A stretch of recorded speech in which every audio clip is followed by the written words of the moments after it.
एक समय की बात है, भगवान बुद्ध के समय में एक भिक्षु था जिसका नाम सुदर्शन था। वह अपने अनुशासन और धैर्य के लिए प्रसिद्ध था। एक बार सुदर्शन ने सोचा कि वह एकांत में रहकर ध्यान करेगा ताकि आत्मज्ञान की प्राप्ति कर सके। इसके लिए वह एक जंगल में गया जहां उसने एक पेड़ के नीचे अपना आसन जमाया।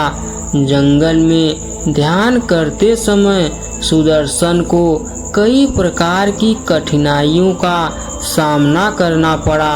मौसम कभी बहुत गर्म हो जाता, कभी बारिश शुरू हो जाती, कभी ठंड बहुत तेज हो जाती। भूख और प्यास भी उसे परेशान करती थी, लेकिन सुदर्शन का धैर्य कभी नहीं टूटा। वह बिना किसी शिकायत के अपने ध्यान में लगा रहा। एक दिन भगवान बुद्ध ने सुदर्शन की परीक्षा लेने का निश्चय किया।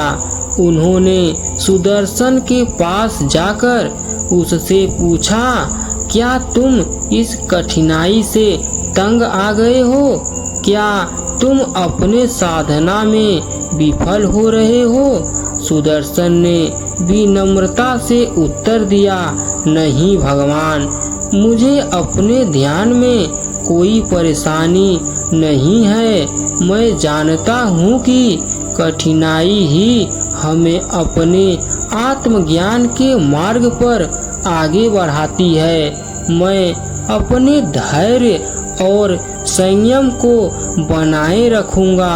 बुद्ध ने सुदर्शन की यह बात सुनकर कहा, तुम्हारा धैर्य ही तुम्हारी सबसे बड़ी शक्ति है। जब तक मनुष्य अपने धैर्य को नहीं खोता, तब तक वह किसी भी कठिनाई का सामना कर सकता है। इसके बाद सुदर्शन ने कुछ और समय तक ध्यान किया और अंततः आत्मज्ञान की प्राप्ति की।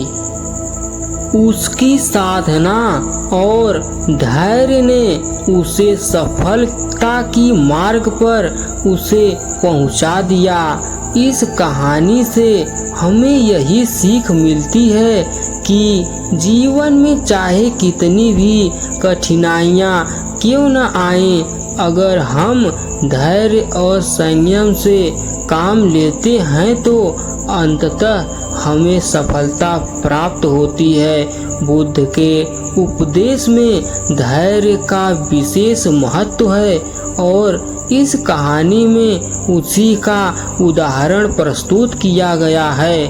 इस कहानी से आप क्या सीखे, कमेंट बॉक्स में ज़रूर बताएं और इसी तरह की कहानियाँ सुनने के लिए चैनल को लाइक सब्सक्राइब ज़रूर कर लें।